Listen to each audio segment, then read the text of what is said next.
예를 들어서 우리가 어떠한 원소를 표현한다라고 했을 때 이 원소를 표현하는 방법은 두 가지로 나뉘게 됩니다. 쉽게 얘기해서 알파벳을 한 개로 표현하는 경우가 있고요. 단 이때 한 개로만 표현할 때는 반드시 대문자로 표현을 해야 됩니다. 반대로 알파벳을 두 개로 표현하는 경우가 있어요. 이럴 경우에는 반드시 약속입니다. 대문자 그리고 소문자로 구성을 하셔야 돼요. 그리고 이러한 구성을 가진 것들은 하나의 원소를 표현한 방법이다. 즉 여기를 보시게 된다면 우리가 수소 H라는 대문자 하나로 표현했습니다. 이 H라는 단어 자체, 이 알파벳 자체가 수소 원자를 의미한다라고 보시면 돼요. 반대로 일쪽의 하단에 있는 리튬을 보도록 하겠습니다. 자, 이 리튬 같은 경우에는 대문자 하나로만 표현한 게 아니라 대문자 L과 소문자 I로 구성이 되어 있습니다. 이렇게 대문자와 소문자로 구성된 것도 하나의 세트라고 보시면 돼요. 그렇기 때문에 우리가 알파벳을 두 개로 표현했지만 대문자를 두 개를 쓰는 경우가 있습니다. 그러면 그럴 경우에는 우리가 뭐라고 표현할 수 있다? 두 개의 원자가 합병, 즉 다시 말해서 두 개의 원자가 화합된 상태다 라는 것을 예측해 볼 수가 있게 돼요. 자, 예를 한번 들어보도록 하겠습니다. 자, 우리가 예를 들어서 HCl, 우리가 흔히 액체 상태로는 염산 또는 기체 상태로는 염화수소가스라고 부르게 되는데요. 지금 보시게 된다면 대문자 H 썼습니다. 그리고 대문자 C를 썼습니다. 그 다음에 뒤에는 소문자 L을 썼습니다. 그렇다면 이를 통해서 우리는 충분히 무엇을 예측할 수 있을까요?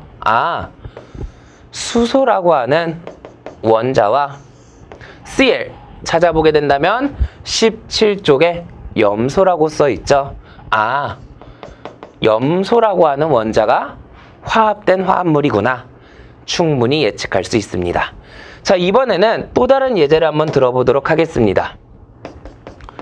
이번엔 단순하게 HC라고 써보는 거예요. 자, 이럴 경우에는 HC, 원자로 무엇이었더라? 생각할 필요가 있다 없다? 없다라는 겁니다. 기본적으로 보게 된다면 이 원자의 구성은 대문자 H와 대문자 C로 구성이 되어 있다라는 거예요. 이러한 대문자 두 개로 구성된 것들은 각각의 다른 원자들이 화합된 형태라는 겁니다. 그럼 이 원자들이 무엇인가를 볼 수 있다면 수소와 탄소로 화합된 화합물이구나. 그래서 우리는 이것을 탄화수소라고 이야기를 합니다. 그래서 우리가 흔히 이야기하는 메탄, 에탄, 프로탄, 부탄 모두 다 탄화수소에 해당하게 되죠. 이러한 탄화수소들을 우리가 대문자 표현으로 충분히 만들어낼 수 있습니다. 그래서 어쨌든 이러한 원소를 표현하는 방법에 대해서 간단하게 이야기를 해보았고요. 우리가 기본적으로 알아둬야 될 환경을 공부할 때 원소 주기율표는 1족과 2족, 아까 무엇이라고 이야기를 했었죠? 알칼리 금속족과 알칼리 토금속족 1족과 2족 반드시 알아두셔야 되고요.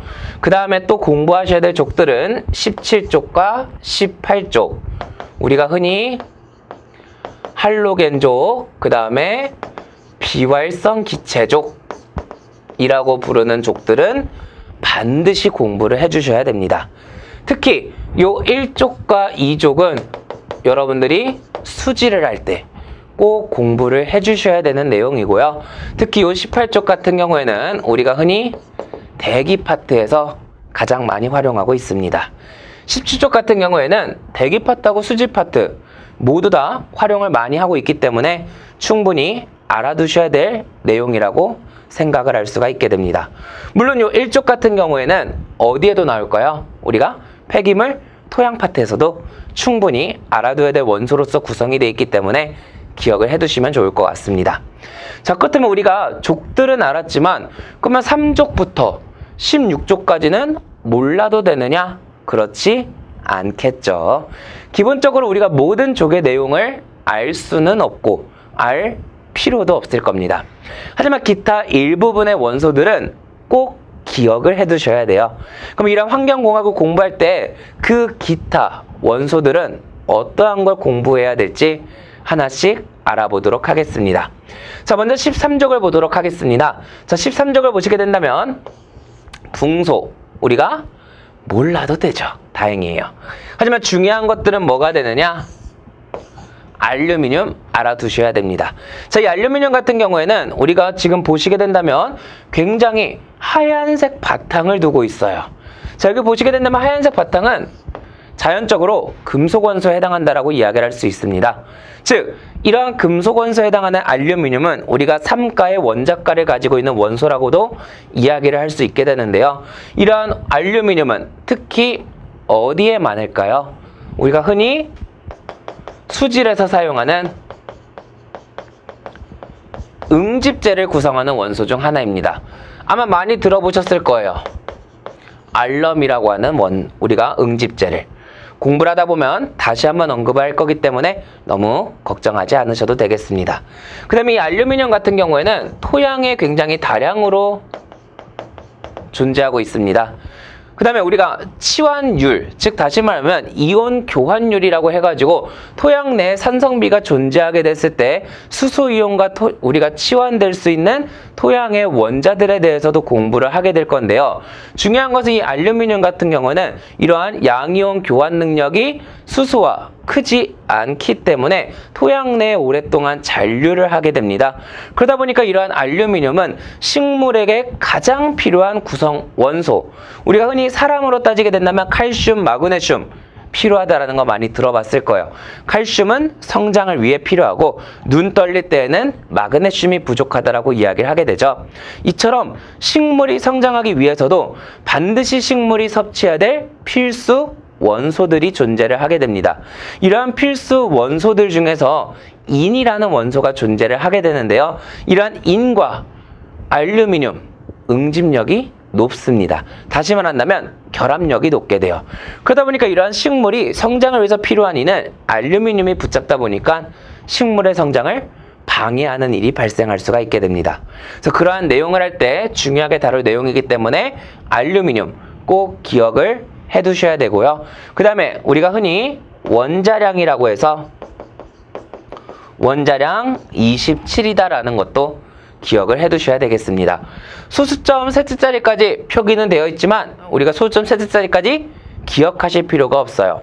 기본적으로 모든 대부분의 환경공학에서의 원자량은 우리가 환경공학 가장 자격증과 틀린 점이 뭐죠? 계산기를 사용할 수 없다라는 겁니다.